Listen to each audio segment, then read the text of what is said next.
Hello students, कैसे हैं आप लोग। जब से सिलेबस चेंज हुआ है आप लोगों की परेशानी बढ़ती जा रही है, ठीक है।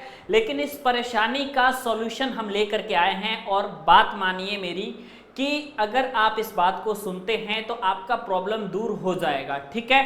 ज़्यादा कोई टेंशन लेने की बात नहीं है। सिलेबस में चेंजिंग हुआ है 100%, लेकिन आप सभी के लिए कुछ अच्छी चीज़ें भी ऐड हुई हैं, ठीक है। तो अब ऐसा हो रहा है ना कि BTEUP में ऐसा आपका सिलेबस बनाया जा रहा है कि आगे चल के आपको कोई दिक्कत ना हो, ठीक है। इसलिए कम्युनिकेशन स्किल में भी कुछ ऐसे पोर्शन ऐड किए गए हैं जो कि आपके इंग्लिश को स्ट्रॉन्ग कर देंगे, ठीक है। तो उससे कोई बात नहीं है, कोई ज़्यादा टेंशन लेने की बात नहीं है। किताबें नहीं आई हैं तो भी कोई ज़्यादा दिक्कत की बात नहीं है। पांडे जी टेक्निकल ऐप पर नोट्स वगैरह सब कुछ हम दे रहे हैं, आपको ज़्यादा टेंशन लेने की ज़रूरत नहीं है, ठीक है। अब नए पैटर्न पे एग्जाम कैसे होने वाला है, पेपर आपका कब होगा और पास होने का क्या सिंपल सा तरीका है, आप सभी को बताना है आज हमें इस वीडियो में, ठीक है। तो सबसे पहली बात कि एग्जाम के पैटर्न में बदलाव नहीं हुआ है, ये आप सोचिए पहले, ठीक है। आपके सिलेबस चेंज हुए हैं, एग्जाम जैसे होता था वैसे ही होगा, ठीक है। जैसे होता था कहने का मतलब है कि जो रिटन का क्राइटेरिया था, ठीक है, कि भाई यहाँ पे आपका पेपर में क्या होता था कि सबसे पहले आपका रिटन एग्जाम होता था और रिटन के बाद जो है कुछ सब्जेक्ट में प्रैक्टिकल थे, कुछ में वाइवा था।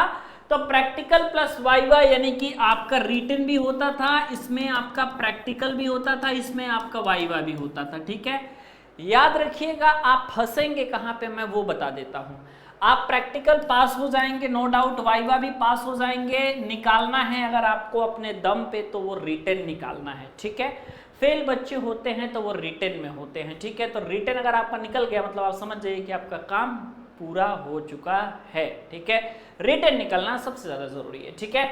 अब देखो, अब बात यह है कि इसी रिटन को निकालने के लिए चूंकि बच्चों के पास तो ना ही इस समय किताब है ना ही कुछ है, ठीक है, तो ज्यादा टेंशन लेने की जरूरत नहीं है। आप सभी को मैं पहले बता देता हूं भाई कि पांडे जी टेक्निकल ऐप पर, ठीक है, पांडे जी टेक्निकल ऐप पर आपके लिए जो रिकॉर्डिंग लेक्चर दिया गया है वो 299 का रिकॉर्डिंग लेक्चर है, जिसमें सारे सब्जेक्ट नए सिलेबस के अनुसार डाले जा रहे हैं, ठीक है। तो जो नया सिलेबस है वही डाला जाएगा, आपको ज्यादा टेंशन लेने की जरूरत नहीं है। 299 में आप लोगों का न्यू सिलेबस आपको मिलने वाला है, ज्यादा घबराने की जरूरत नहीं है। पांडे जी टेक्निकल ऐप पर चले जाइएगा और सिर्फ नोट्स आपको लेना है तो आपको 99 रुपीज में नोट्स भी मिल जा रहा है और ये भी मिल जा रहा है आपको कहाँ पे, पांडे जी टेक्निकल एप्लीकेशन पे, ठीक है। अब सेकेंडरी चीज आप समझो कि पेपर कब होगा। पेपर आपका सेमेस्टर वाइज ही होगा, इसमें कोई आपको ज्यादा सोचने समझने की मेहनत करने की जरूरत नहीं होगी। आपको सीधे सीधे पता हो जाएगा कि हर 6 महीने पे आपका पेपर होगा, 6 मंथ पे आपका पेपर होगा और इसी 6 मंथ के पेपर को आप एक सेमेस्टर कहते हो, ठीक है।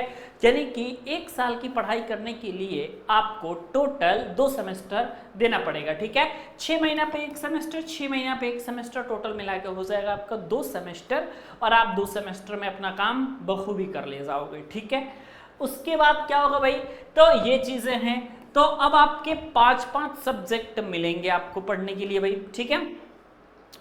और सिलेबस फर्स्ट ईयर का सबका कॉमन है, आप इतना याद रखना, ठीक है।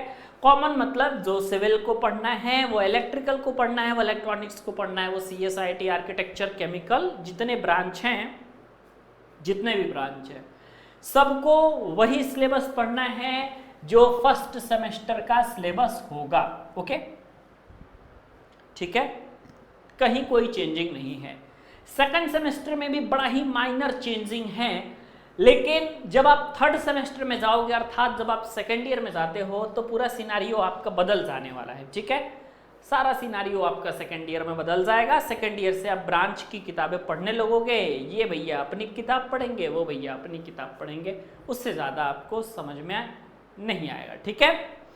सिविल वाले सिविल का 5 सब्जेक्ट, इलेक्ट्रिकल वाले इलेक्ट्रिकल का 5 सब्जेक्ट, मैकेनिकल वाले मैकेनिकल का 5 सब्जेक्ट, CSIT वाले CSIT का 5 सब्जेक्ट, ठीक है। लेकिन फर्स्ट ईयर में सारे लोग भाई भाई की तरह ही रहेंगे और एक ही पेपर देंगे, एक ही वाइवा देंगे, एक ही प्रैक्टिकल देंगे, एक ही सिलेबस से पढ़ेंगे, एक ही बार उनका एग्जाम भी होगा, ठीक है।